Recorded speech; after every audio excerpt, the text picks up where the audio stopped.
Hi, I'm Janice Switlo, and today I'm going to discuss a bit about jurisdiction, the implications of when chief and council sign into an impact benefit agreement, for example, with a company in terms of land development, and how there's a lot more that is required than just doing that. You know, a lot of these IBAs, they promise jobs, you know, and individuals. I think it was a former chief over at Wet'suwet'en and said, you know, I want to be just a Canadian and I have a truck, you know, and, you know, they're being absolutely, with respect, unaware of how these kind of large projects are put together. Foreign labor is brought in. It's justified and encouraged by Canadian governments. They come in, they're the ones that are experienced in constructing these kinds of, whether it's a new mine or a pipeline or what have you. Local Indigenous people who've never done anything like that in their life, even if they get certain credentials, they still don't have the experience. So the companies can, lawfully, even when there's an IBA in place, ignore, you know, providing any kind of meaningful jobs, if you will, to those situations. Now, individual entrepreneurs, yes, may, you know, attract things, but typically what's happened, it's, you know, it's kind of the digging ditches, serving food in the cafeteria kinds of contracts. They're not the, you know, operational of the pipeline or superintendent of construction, things of that nature. And the most important point is that these provisions in these IBAs that deal with you'll get jobs, they're not enforceable. So, you know, it tends to mislead. It gets people's hopes up, and they're not really going to get much from that at all. Now, you know, it goes beyond, and people need to start thinking of it in this way. Under the treaties, it's the Crown who can take up land. And there's limits to that, but let's, you know, without getting into that now. But it's the Crown that can take up land, her governments, not companies. Companies are not subjects of the Crown. Companies are not loyal, don't vote. They don't have those attributes of being subjects. It's not possible. They're creations of oftentimes other countries' legislation. So they do not, the permissions granted through treaty do not extend to companies. So even if a province says, oh yeah, go ahead, build your mine, build your pipeline, even if the federal government says, yeah, that's fine with us, the fact of the matter, there's no permissions from the landowners, and that continues to be the Indigenous nations. If, you know, and I spoke about this in Pipeline Woes episode, if the, you know, provincial government, under, you know, being under Her Majesty, or federal government, want to construct all these projects and run them, then they would have a basis upon which to proceed, because they have some, again, limited, and they would probably have to negotiate some more aspects of it. They would need a new treaty in place, if you will, to have the full extent in place.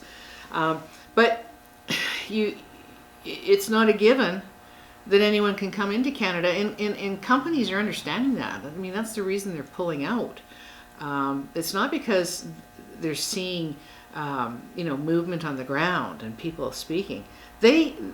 What they're seeing, they've already known this, but what they're seeing is that Indigenous nationals now know it. And furthermore, that Indigenous nationals are prepared to act on it and are prepared to remind the world that, hey, this is still ours. We're not capitulating. We haven't handed it over. It doesn't matter what kind of bogus agreements that Canadian governments have gotten in place. The fact is the authorities lie with the people, and they have a right of consent, and they have not handed that authority over to anybody. And they have not abandoned who they are and what they have.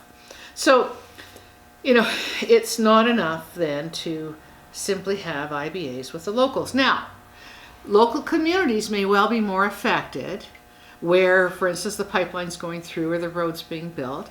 And so their lives will be impacted more than someone who's part of the Indigenous nation that lives, you know, 1,000 miles away. So it's understandable that they would have additional needs to be met in terms of the impacts on their lives.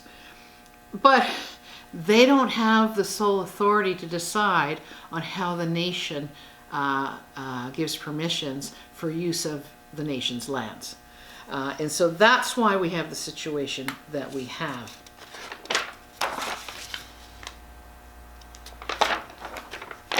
There's another point I wanted to make relevant to that. Let me see if I can actually find it.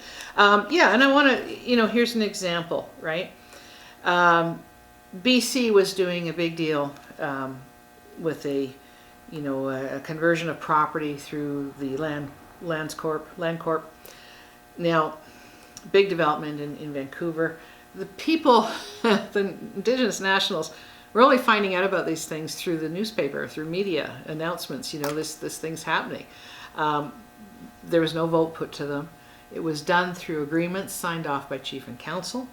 And I made a point of speaking to the government to say, look, it was actually the government, the opposition to government at the time, and saying, look, all you're doing is deferring and making new problems. You're deferring new specific claims, wrongdoing. All you're doing is, putting off to the future. These things you're putting in place now are, one, not going to be binding because it hasn't been done right, because these essentially require the permissions of and a vote by the people.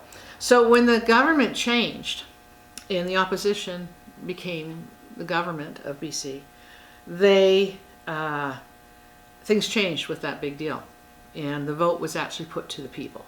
So BC knows, that it's not enough to just get a chief and council to sign off. They've known that, and they've acted on that to cover their risk in terms of how this big deal to structure big development in the core of Vancouver was done. That involves 3 Indigenous nations that are actually part of one core nation, Salishan. So, it's not that people don't understand. It's not that they, don't get what needs to be done. They just don't want to do it because they don't want to hand over that power that they keep trying to assert is theirs. Well, there's a term for that when you try to usurp the power that rests in some other nation. That's called a coup, right? And in this case, by undermining the relationship between the Indigenous nation and the Crown and what's required in order to have anything done that extends beyond the permissions granted, anyone new coming in need to get their own permissions. Now, if the governments want to facilitate and help and be part of that, fine. But the fact is, they cannot dictate the outcome, and they cannot dictate the outcome relying on a signature of Indian Act chiefs. That's just not how it works, and that's all I have to say.